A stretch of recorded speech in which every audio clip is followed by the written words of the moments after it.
نحمده ونصلي على رسوله الكريم اما بعد اعوذ باللہ من الشیطان الرجیم بسم اللہ الرحمن الرحیم۔ گزشتہ درس میں ہم نے عرض کیا تھا کہ پیارے پیغمبر صلی اللہ علیہ وسلم نے جب ہجرت فرمائی تو آپ کی ہجرت کا سفر قبا پر آ کر کچھ وقت کے لیے رکا، پھر یہاں سے آگے جمعے کے دن آپ علیہ السلام نے سفر شروع فرمایا۔ اس سفر کے شروع فرماتے ہی فوراً جمعے کی نماز کا وقت ہو گیا۔ بنو سالم کا قبیلے کا علاقہ تھا۔ آپ علیہ السلام نے وہاں پر جمعے کی نماز ادا فرمائی، جمعات ہوئی۔ نبی علیہ السلام نے وہاں پر باقاعدہ اسلام کا پہلا خطبہ جمعہ جاری فرمایا۔ یہ پہلا خطبہ ہے جو نبی کریم صلی اللہ علیہ وسلم کی طرف سے باقاعدہ دیا گیا، اور اس سے پہلے مدینے میں جو جمعے کی نماز ہوتی رہی وہ اسعد بن زرارہ رضی اللہ تعالیٰ عنہ کے ماتحت ہوتی رہی، وہ کراتے رہے۔ یہاں نبی علیہ السلام نے جو خطبہ دیا ہے یہ آپ علیہ السلام کی 13 سالہ مظلومانہ زندگی کا لب لباب کہہ لیں، خلاصہ کہہ لیں۔ ایسا دور کہ آپ اتنا تنگی ترشی کا ماحول دیکھ کر آنے کے باوجود ایک حرف شکایت زبان پر نہیں لاتے۔ آپ اپنے کسی دشمن کے بارے میں کوئی بات نہیں فرماتے، ساری بات یہ ہے کہ تقوی اختیار کر لو، پرہیزگاری اختیار کر لو اور آخرت کی تیاری کر لو۔ کسی دشمن کے خلاف کوئی بات نہیں کی، کسی کو یہ نہیں کہا کہ اس کو الٹا لٹکا دیا جائے، اس کو قتل کر دیا جائے، وہ ہمارے راستے میں آتے ہوئے رکاوٹ بنا تھا لہٰذا اس کے قتل کا انتظام کر دیا جائے، کچھ نہیں۔ سب باتوں سے خاموش، اور آپ علیہ السلام نے سب کو ایک ہی ترغیب دی کہ تقوی اختیار کیا جائے، اور تقوی ہی بہرحال کامیابی کا وہ راستہ ہے جس پر چل کر انسان جنت کو جایا کرتا ہے۔ آپ علیہ السلام نے جب بنو سالم کا علاقہ چھوڑا، آپ آگے بڑھے تو آپ کے دائیں بائیں انصار مدینہ کا ایک بڑا لشکر تھا، ہتھیار سجائے ہوئے یہ لوگ نبی علیہ السلام کا والہانہ استقبال کر رہے تھے۔ برہ ابن عازب رضی اللہ تعالیٰ عنہ کی روایت ہے، وہ فرماتے ہیں کہ میں نے مدینہ والوں کو کبھی اتنا خوش نہیں دیکھا جتنا کہ نبی علیہ السلام کی آمد سے خوشی ہوئی۔ آپ علیہ السلام تشریف لا رہے ہیں، اور یہ وہ لوگ ہیں، مدینہ والے یہ وہ لوگ ہیں جو آپ علیہ السلام کی آمد سے پہلے ہی مسلمان ہو گئے تھے۔ آپ علیہ السلام کو دعوت دے کر آئے تھے کہ آپ یہاں تنگ ہو رہے ہیں، آپ ہمارے پاس تشریف لے آئیں، ہم آپ کا خیال رکھیں گے، ہم آپ کو سنبھالیں گے، آپ ہمیں موقع تو دیں۔ اب نبی علیہ السلام تشریف لا رہے ہیں، آپ علیہ السلام کے استقبال کے لیے بنات مدینہ کی بچیاں وہ آپ علیہ السلام کے استقبال میں خصوصی طور پہ اشعار پیش کر رہی ہیں۔ وہ اشعار کیا ہیں؟ طلع البدر علینا، ہمارے اوپر 14ویں کا چاند طلوع ہوا ہے۔ من ثنیات الوداع، کیونکہ ثنیات وداع سے ہم پر طلوع ہوا ہے۔ وجب شکر علینا، ہمارے اوپر واجب ہے کہ ہم شکر ادا کریں، ہمارے اوپر واجب ہے کہ ہم شکر ادا کریں۔ ما دعا للہ داعی، ہم پر اللہ کا شکر واجب ہے کہ اللہ نے ہمارے درمیان میں پکارنے والا، اللہ کو کوئی پکارنے والا ہمارے درمیان میں باقی ہے، اللہ کو کوئی ہمارے درمیان میں پکارنے والا باقی ہے۔ ایھا المبعوث فینا، اے وہ مبارک ذات جو ہم میں پیغمبر بنا کر بھیجی گئی ہے۔ جئت بالامر المطاع، آپ ایسے امور کو لے کر آئے ہیں جو قابل اطاعت ہیں، قابل فرما برداری ہیں۔ کیا لائیں؟ نماز، روزہ، زکوٰۃ، حج، کسی کو ناحق قتل نہ کرنا، کسی کا رزق مارنے کی کوشش نہ کرنا، جھوٹ نہ بولنا، غیبت نہ کرنا، دھوکہ نہ دینا۔ ایسا پیغام، ایسا جامع پیغام اس کے اندر سوائے امن کے اور کچھ تھا ہی نہیں، سوائے امن کے اور کچھ تھا ہی نہیں۔ ایک موقع پر نبی کریم صلی اللہ علیہ وسلم نے ارشاد فرمایا انا نبی الملاحم، میں جنگجو نبی ہوں۔ ایک موقع پہ آپ علیہ السلام نے ارشاد فرمایا کہ الجنت تحت ظلال السیوف، جنت تلواروں کے سائے کے نیچے ہے۔ ایک موقع یہ بھی ہے، آپ علیہ السلام کی سیاسی زندگی بھی ہے آپ علیہ السلام کی رحمت والی زندگی بھی ہے، اور وہ جو سیاسی زندگی ہے اس میں بھی رحمت کا عنصر غالب ہے۔ جنگ کا موقع ہے، غنائم آ رہے ہیں، ان غنائم میں آپ علیہ السلام کے پاس غلام اور باندیاں پیش ہوتے ہیں، اور ان میں آپ علیہ السلام کی اپنی بہن ہے، رضائی بہن ہے۔ آپ علیہ السلام کو جب پیغام پہنچا، یا رسول اللہ شیمہ نام کی عورت ہے، بلاؤ، کہاں ہے؟ رضائی بہن ہے، سگی بہن نہیں ہے۔ ہمارا دور یہ ہے کہ ہم بہنوں سے ذرا سے اختلاف کے اوپر قطع تعلق کر لیتے ہیں، ہم اتنا تعلق کرتے ہیں، اتنا تعلق قطع کرتے ہیں کہ ان کی وراثت تک کا حق کھا جاتے ہیں۔ اور نبی علیہ السلام کھڑے ہوتے ہیں، اور کھڑے ہو کر اپنا وہ رومال جو آپ ایسا کہ اپنے پاس ہے، وہ کپڑا وہ بچھاتے ہیں اور شیمہ کو اس پر بٹھاتے ہیں۔ احترام، وقار، زینت۔ آپ علیہ السلام کے پاس غنائم آئے، ایسے غنائم آئے تو اس میں ایک ہار آیا۔ آپ نے وہ ہار دیکھا، وہ ہار دیکھتے ہی پہچان گئے کہ خدیجہ کا ہار ہے، بیٹی نے بھیجا ہے، شوہر کو چھوڑ دیں۔ آپ علیہ السلام نے صحابہ سے اجازت لی ہے کہ یہ غنیمت میں آیا ہے، اپنے داماد کو چھوڑ دوں اور یہ ہار بھی دے دوں۔ انصاف کا وہ پہلو بھی ہے، تلاش کر کے دیکھیں کیا سیرت ہے ہمارے نبی محمد صلی اللہ علیہ وسلم کی۔ ارشاد فرمایا، آپ علیہ السلام جب مدینے میں رونق افروز ہوئے تو گویا کہ ہر چیز روشن تھی، ہر چیز روشن تھی، اور انس رضی اللہ تعالیٰ کہتے ہیں ہر چیز روشن تھی، اور جس دن نبی علیہ السلام نے پردہ فرمایا گویا کہ ہر چیز تاریکی میں تھی، ہر شے تاریکی میں ڈوب گئی تھی، ظلمت ہر طرف نظر آ رہی تھی۔ معمولی بات نہیں تھی، حادثہ جان کا ایسا تھا کہ محمد الرسول اللہ صلی اللہ علیہ وسلم نے پردہ فرمایا ہے، معمولی بات نہیں ہے۔ اور آپ علیہ السلام کو جب قبر مبارک میں رکھا گیا تو ہاتھ جھاڑنے نہیں پائے تھے کہ دلوں میں تغیر محسوس ہوتا تھا، دلوں میں تغیر محسوس ہوتا تھا۔ ہم نبی علیہ السلام کے زمانے سے 1444 سال دور ہیں۔ جن لوگوں نے پہلے لمحے میں تغیر محسوس کیا وہ نبی علیہ السلام کے اپنے دست مبارک کے پالے ہوئے اور تربیت یافتہ تھے، اور ان کا ماضی انتہائی تاریک اور ان کا موجود حال انتہائی تابناک، انتہائی روشن، اور مستقبل ان کا انتہائی روشن، ان کا ایمان روز بروز اوپر جانے والا۔ ایسے لوگ وہ اپنے بارے میں کہتے ہیں کہ جی ہمیں محسوس ہوتا تھا کہ ہم گویا کہ ابھی فوراً تغیر تبدل ہمارے اندر میں واقع ہو رہا ہے۔ آپ علیہ السلام کی اونٹنی چل رہی ہے، آپ نے اس کی مہار کو چھوڑے رکھا ہے، آپ کا اپنا کوئی ارادہ اس میں نہیں ہے، اور لوگ ان کے پوری طرح سے کوشاں ہیں اس بات پر کہ آپ علیہ السلام کی اونٹنی کی مہار پکڑ لیں اور اس کو مہار کو پکڑ کے اپنے گھر کی طرف موڑ لیں۔ آپ علیہ السلام جب بھی کوئی قریب آتا آپ کہتے دعوها فإنها مأمورہ، اس کو چھوڑ دو، اس کو حکم دیا گیا ہے، یہ اپنی ترتیب سے چلے گی۔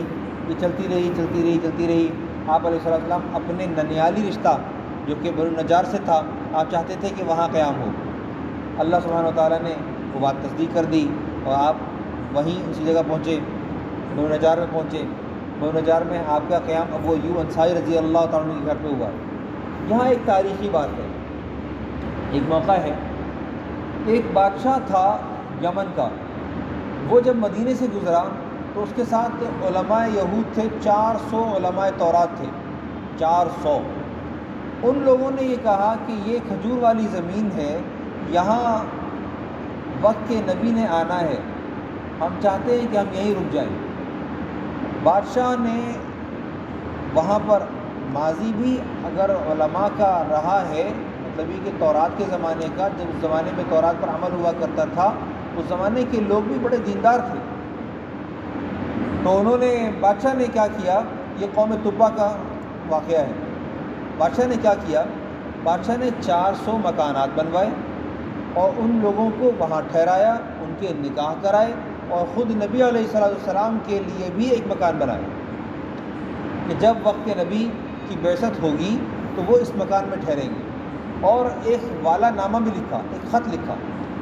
اس خط میں اشعار تھے, شہدت علی احمد انہ, میں گواہی دیتا ہوں محمد پر, محمد مجتبیٰ پر, رسول من اللہ بارئ النسمی, کہ وہ اللہ کے برحق رسول ہیں. یہ خط وہ نبی علیہ السلام کی بعثت کی بشارت سن کر لکھ رہا ہے, اور کہتا ہے وجاہدت بالسیف اعداءہ, اور میں نے ان کے دشمنوں کا جہاد کے ساتھ جہاد کیا ہے, تلوار کے ساتھ.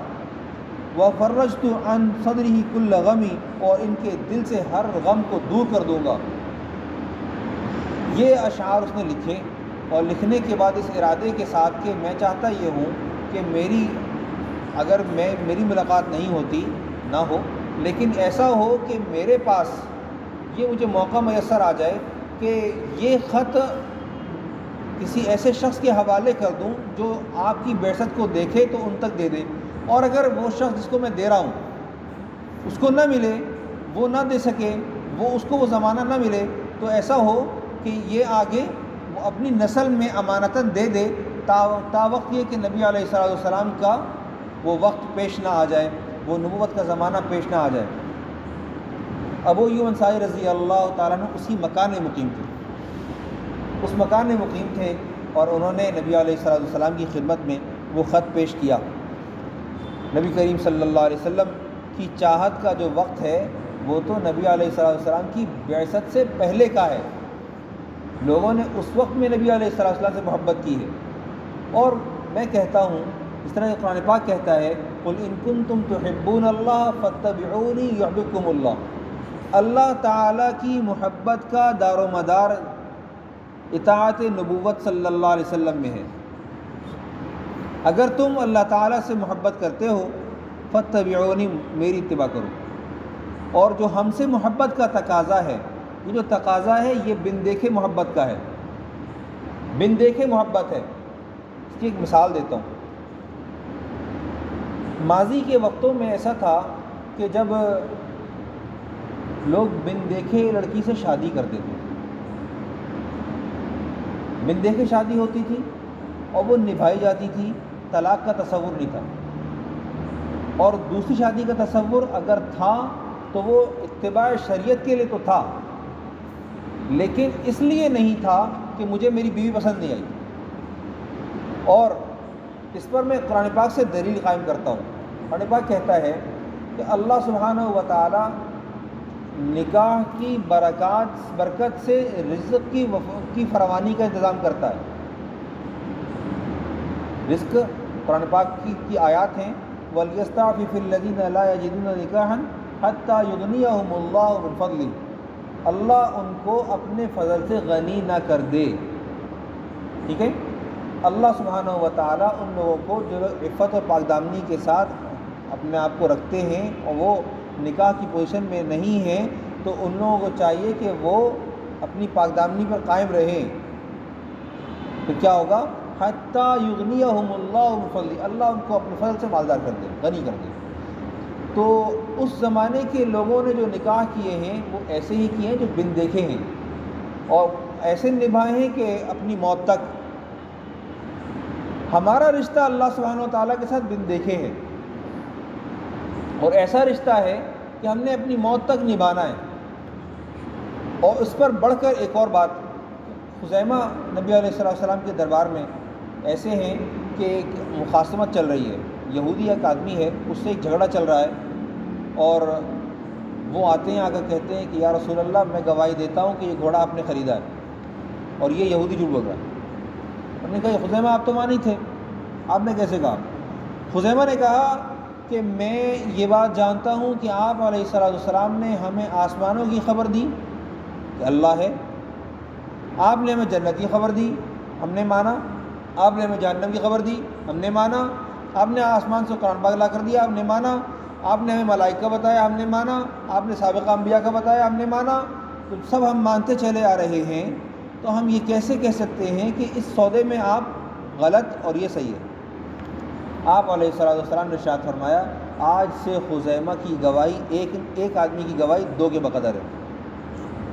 اور وہ جو آیت ہے قرآن پاک کی سورۃ توبہ کی آخری آیت، اس کا گواہ موجود نہیں تھا، اور یہ گواہی خزیمہ رضی اللہ تعالیٰ عنہ کی شمار ہوئی ہے، فَإِن تَوَلَّوْا فَقُلْ حَسْبِيَ اللَّهُ لَا إِلَٰهَ إِلَّا هُوَ عَلَيْهِ تَوَكَّلْتُ وَهُوَ رَبُّ الْعَرْشِ الْعَظِيمِ۔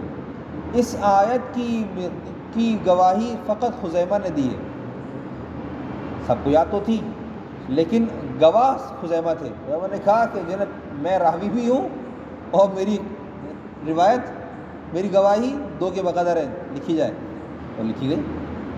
تم لوگوں کو یاد نہیں ہے میری گواہی کو نبی علیہ السلام نے دو کے بقدر کہا تھا؟ جی جی مانتے ہیں، لکھو، تو یوں آیت جمع بھی ہوئی۔ تو کہنے کا مطلب یہ، اللہ سبحانہ و تعالیٰ نے نبی علیہ السلام کی محبت کا معیار آپ علیہ السلام کی بعثت سے پہلے قائم فرمایا تھا۔ علماء یہود باقاعدہ نبی علیہ السلام کے بعد ملنے آئے۔ اس پر دو واقعات ہیں۔ ایک واقعہ وہ والا ہے جب نبی علیہ السلام مکہ مکرمہ میں ہیں اور اسعد بن زرارہ مما اپنے وفد کے نبی علیہ السلام سے مکہ مکرمہ کی حدود سے باہر منی میں ملے، وہاں ملاقات ہوئی ہے، اور وہاں انہوں نے بلاوا دیا ہے کہ آپ تشریف لائیں، یہ وہاں ہوا۔ ایک واقعہ یہ والا ہے۔ دوسرا واقعہ یہ والا ہے کہ جب یہ واقعہ ہو رہا ہے تو وہ لوگ وہاں ایمان کیسے لاتے ہیں؟ وہ ایمان اس طرح سے لے کر آتے ہیں، وہ کہتے ہیں کہ ایسا نہ ہو کہ وہ جو یہود باتیں کرتے ہیں نا مدینہ منورہ میں، تو ہمیں لگتا یہ ہے کہ محمد رسول اللہ صلی اللہ علیہ وسلم یہی ہیں، اور اگر ایسا نہیں ہے، خدا نہ خواستہ اگر ان کی ملاقات یہود سے پہلے ہو گئی تو ایسا نہ ہو کہ وہ لوگ پہلے ایمان لے آئیں، ہمیں چاہیے کہ ہم پہلے ایمان لے آئیں۔ تو اہل مدینہ یہود سے پہلے ایمان لائیں، اور نبی علیہ السلام کی ان کے ایمان لانے کے بعد نبی علیہ السلام جب مدینہ تشریف لائے ہیں تو یہود کے علماء ملنے آئے، اور جب یہ ملنے کے لیے آئے تو انہوں نے آ کر دیکھا تو اس میں ایک شخص ہے، اس کا نام ہے یاسر ابن اخطب، اور یہ حیی ابن اخطب کا بھائی ہے۔ یہ کہتا ہے کہ جی جو باتیں تھیں، جو بشارتیں تھیں وہ برحق ہیں، بات صحیح ہے، ایمان لے آؤ۔ حیی ابن اخطب کو اختلاف ہوا، اور اس شخص نے رکاوٹ بن کر یہود کا دماغ خراب کیا، نہیں یہاں سے بات خراب ہوئی، اور نبی علیہ السلام کے پاس جب یہ لوگ پیش ہوئے تھے تو انہوں نے آ کر نبی علیہ السلام سے ایسے سوالات کیے جو ان کے پاس دلائل میں موجود تھے، اور انہوں نے تصدیقی سوالات کیے ہیں، تحقیقی سوالات کیے ہیں، گویا کہ آپ علیہ السلام کو ٹٹولا ہے اور حق ثابت تھا، اور ایسے نہیں تھا کہ آج ثابت ہو رہا تھا جب نبی علیہ السلام تشریف لائیں، بلکہ آج سے 13 سال پہلے ثابت ہو چکا تھا اور یہود کے علم میں بھی تھا، لیکن انہوں نے آ کر پھر بھی ٹٹولا اور اپنی ضد اور عناد کی بنیاد پر بہرحال تاحال ایمان قبول نہیں کیا، اور آج بھی یہ اسی مخاصمت پر کھڑے ہوئے ہیں، اور یہ چاہتے ہیں کہ ہمیں مسلمانوں کو اپنی طرف پھیر دیں۔ یریدون لیطفئوا نور اللہ بافواہہم، یہ چاہتے ہیں کہ اللہ کے نور کو اپنے منہ کی پھونکوں سے مٹا دے، واللہ متم نورہ ولو کرہ الکافرون، اور اللہ اپنے نور کا پایہ تکمیل تک پہنچانے والا ہے، اگرچہ کہ کفار کو بہرحال